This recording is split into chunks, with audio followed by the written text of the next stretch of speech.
Hey everyone. Today I wanted to cover about dating and creeps, and this isn't really so much a response video as it is just what I particularly think about dating and the creeps out there that hit on men or women. So it's not just about one or the other. It's really about both. So today I'm going to be covering pretty much 4 points. I'm going to talk about creeps and how to avoid them. I'm going to talk about dating the right person, when dating is right for you, and then turn downs for men and women. So first I want to discuss how to avoid creeps. And this goes for men or women.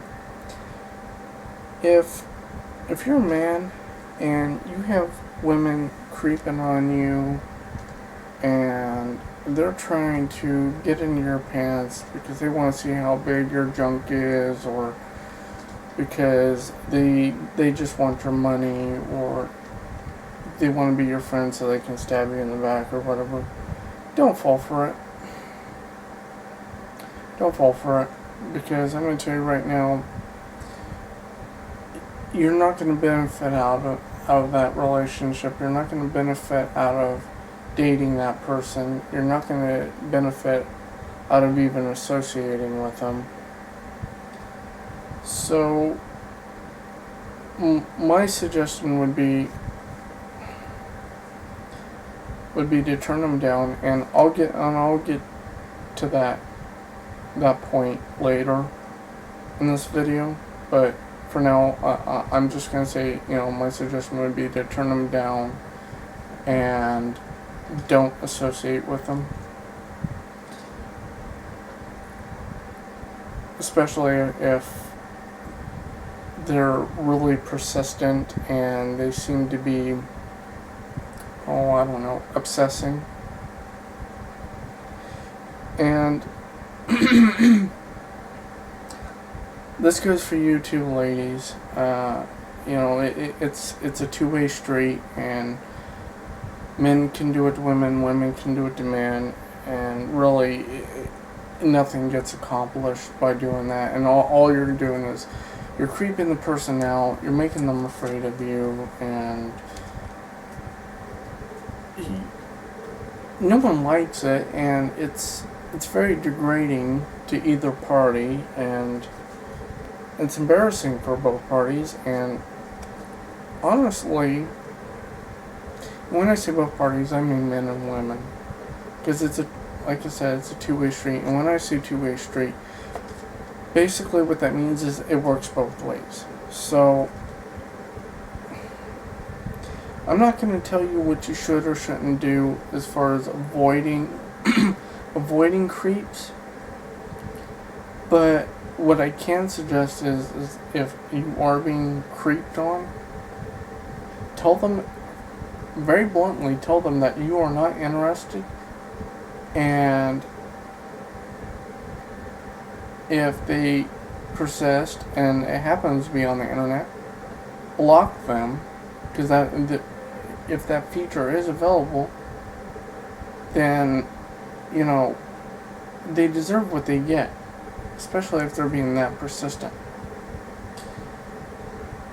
And as far as I'm concerned, like I said before, it works both ways. Men do it to women, women do it to men.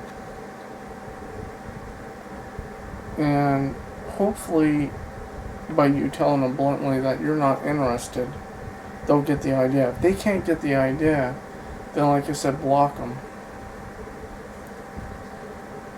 And eventually, after a while of you not answering them, they'll get the idea that they're not wanted. I know that's extremely harsh, but that's the way life is. So, next point I want to cover is dating the right person. This goes for men, this goes for women. You know, when you're dating people, whether it's a man or a woman, you want to find a person that you are compatible with, that you share interests with, that you have a common love for, that you that you're in sync with. And when I say in sync, I'm not talking about the music band in sync. I'm talking about like that you really connect with, and that you both can share the same opinions, the same views. And I'm not talking about like being 110% like compatible to the point where you have the exact same points of views, or you like the same movies, you like the same music, you like the same. I mean, it doesn't have to be that way. You can find the right person by just having a conversation with them, by having a conversation and finding out what they like or what they dislike.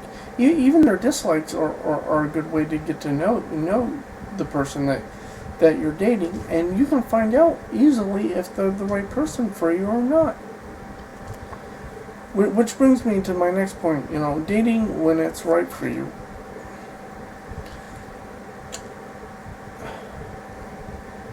Don't be pressured into dating too soon, or be pressured into thinking that, just because your friends are dating, doesn't necessarily mean that you have to date. And this goes for women, this goes for men. And I'm not, trying to tell you who to date or how to date, but what I'm saying is when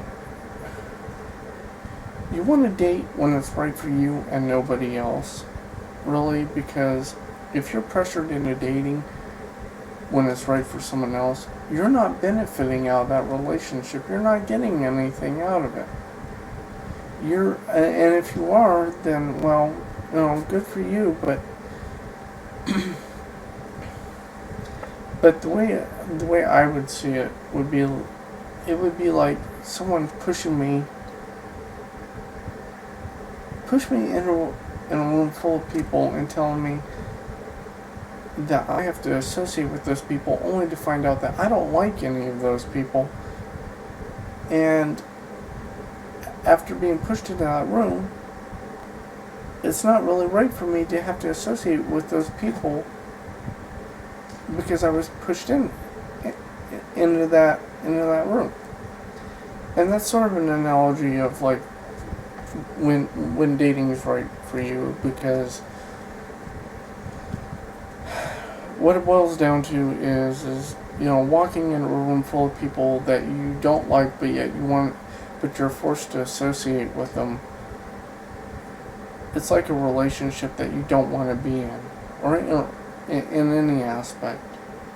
So you want to go into that room on your own. You don't want to be pushed into that room. It's like you want to go into a relationship. You want to date when you want to date, not when someone else wants you to date, is what I'm saying. Which leads me to turn downs for men and women. Men, when you're turning down women, be careful what you say. They're people too.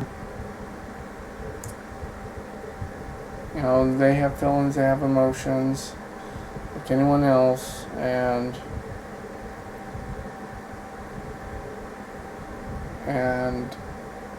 I don't mean anything bad by this, but sure, there are some women out there, well, I don't want to say that women are made of glass, but sensitivity, is what I'm getting at. Some people are real sensitive, and you just, especially when it comes to women, you just have to be very careful what you say. And women, well, this is a two-way street. I've seen a lot of guys that are sensitive too, so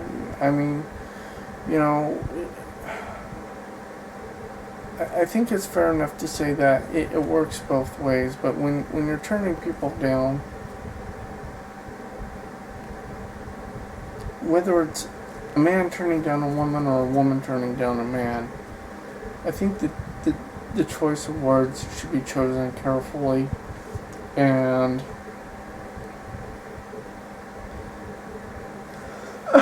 and pretty much it should be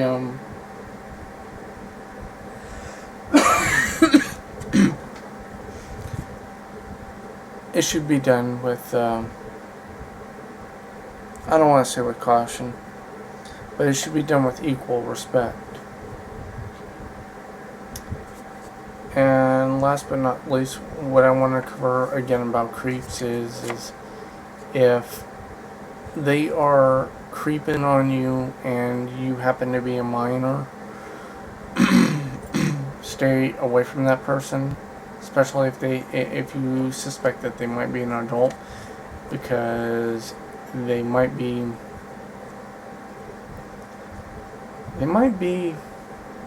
well, I'm just going to come out and say they might be a pedophiliac, and I, for one, would never, ever want to see that happen to any one of my friends or my family. And to think that there are people like that out there, it's not only disturbing, it's disgusting and vile, and it's definitely something that I do not approve of. So my suggestion is if you're a parent and you suspect that is what's happening as far as, creeps bothering your children on the internet,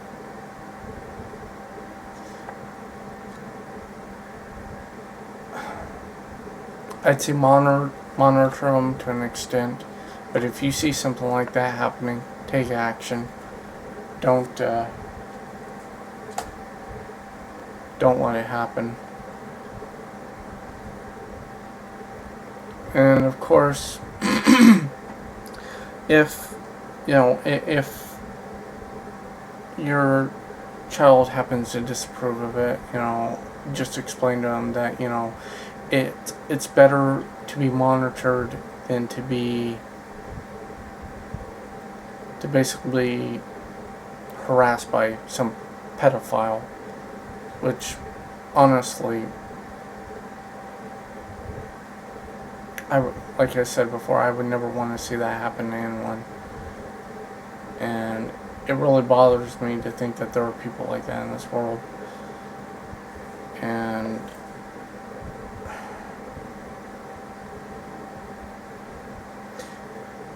all I can say is it's better that way. So, and of course, if you're an adult, there's plenty of ways of taking care of it yourself, but